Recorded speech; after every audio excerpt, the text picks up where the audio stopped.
凌晨5點15分，Hello， 大家好，我係窮爸爸 Leo。近排我成日都諗緊一樣嘢，如果我有一部未開封嘅第一代 iPhone， 咁就發達啦。上次新聞都有講，聽聞而家一部全新未開封已經可以炒到幾十萬港幣。又或者，如果我細個冇整巢嗰張1996年初代 Pokemon 噴火龍，今日可能多一份首期嘅錢。以前幾十蚊一盒卡，而家一張保存得好嘅噴火龍可以值幾十萬，甚至過百萬。仲有，如果我2005年嘅時候買咗蘋果、亞馬遜、阿里巴巴、騰訊，甚至3、4年前嘅 Nvidia， 可能今日人生已經完全唔同晒。但係值得傾嗰個位，就係當年根本冇人會覺得呢啲嘢會變成時代資產。2007年嗰部 iPhone 其實只係一部貴嘅電話，有都開咗嚟威啦，點會 keep？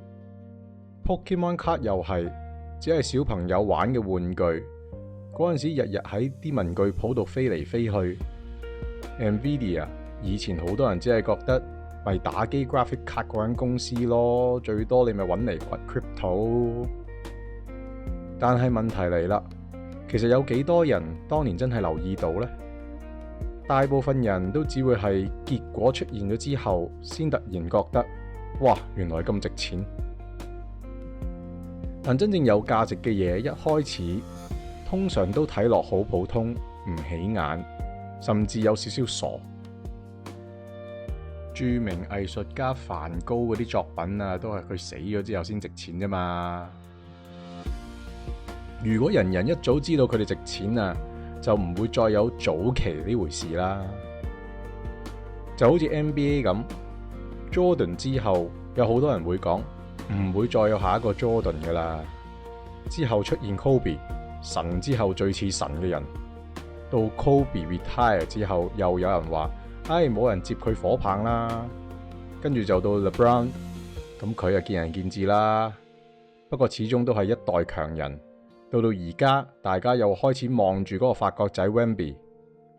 每一代人都以為黃金時代已經過去，但其實下一個時代永遠都已經喺度醞釀緊，只係多數人未察覺、唔留意。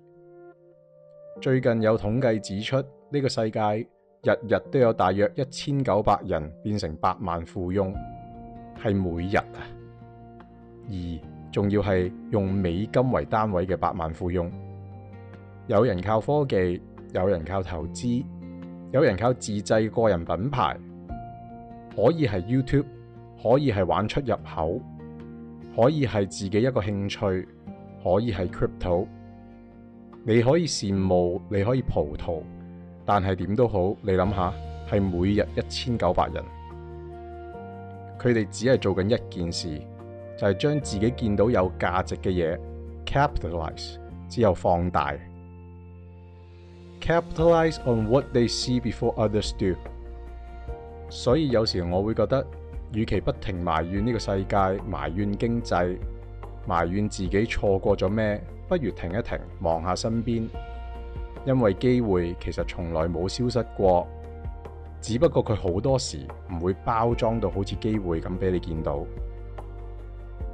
佢可能只係一個暫時冇人理嘅興趣，一個新嘅科技，而家聽落好戇鳩嘅，一個唔起眼嘅細市場，一個你朋友覺得好無聊嘅方向，甚至一樣你已經擁有緊嘅嘢，不過你唔識去珍惜。問題從來唔係以前有冇買到，而係你而家有冇 awareness， 有冇眼光，因為你未明白。眼光加埋時間，先係你最強大嘅武器。你有冇留意緊世界喺度改變緊？你有冇能力喺一樣嘢仲未被世界認同之前，睇見佢嘅價值？因為最好嘅機會，通常都唔會大聲同你講，喂，我將來會好值錢㗎。嗰啲嘢通常會好安靜，出現喺你生活嘅附近，等你自己去發現。記住，下一個機會好少會寫住自己係機會嘅。個世界日日都向前行緊，唔好再講哇，以前真係乜嘢乜嘢幾好幾好，開口埋口都講呢句，你個世界就唔會再進步。開始留意，開始累積，可能有一日你有意想不到嘅收穫。如果你都有類似嘅經驗，留言分享下。我自己覺得呢個題材好有趣，玩味好高，收穫亦都往往比任何人嘅想象力高。我係窮爸爸 Leo， 如果你哋鍾意我哋嘅 channel， 俾個 like、subscribe， 感謝。下次朝早5點再同大家吹下水啦，拜拜。